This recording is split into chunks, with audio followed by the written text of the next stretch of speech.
Hi guys, welcome back to my channel. As you can see, nagpe-prepare po tayo ng ating mga grocery natin dahil pupunta na po tayo sa US para magturo doon. So, let's find out kung ano bang mga pinamili ko papunta doon. So, meron po tayong carne norte o corned beef. Meron ding beef loaf.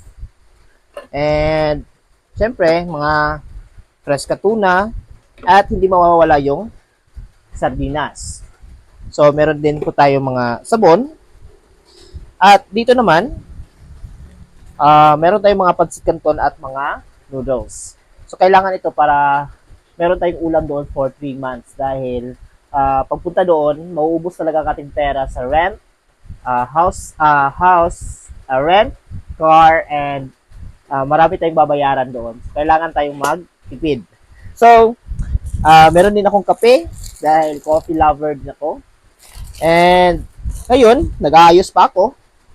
Siyempre, ito, hahati-hatiin natin ito mamaya para masakto. Para, ano ito? Para ma-fit natin ito sa ating luggage. So, siyempre, kapag pupunta kayo ng US, hindi mawawala ang bagoong. Kailangan natin ito para mas makatipid tayo.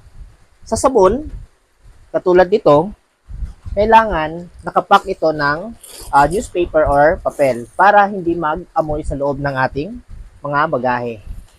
And in terms naman sa dito sa soy sauce, since 100 ml ang maximum, so binili ko is twin pack. This is 60 ml lang, pero hindi tayo magkukumpiyansa dahil baka pumutok ito dahil sa pressure ng eroplano.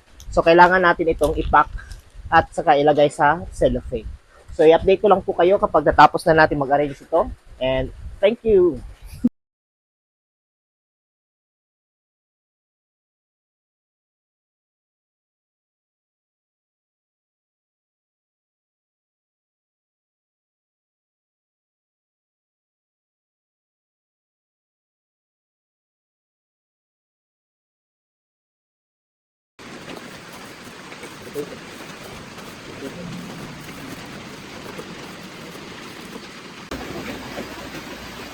So, natapos na nga ang aking pag-uwing packet. So, okay na. So, this is worth 7,000 pesos sa supermarket. So, and, okay. Bye-bye na. That's all.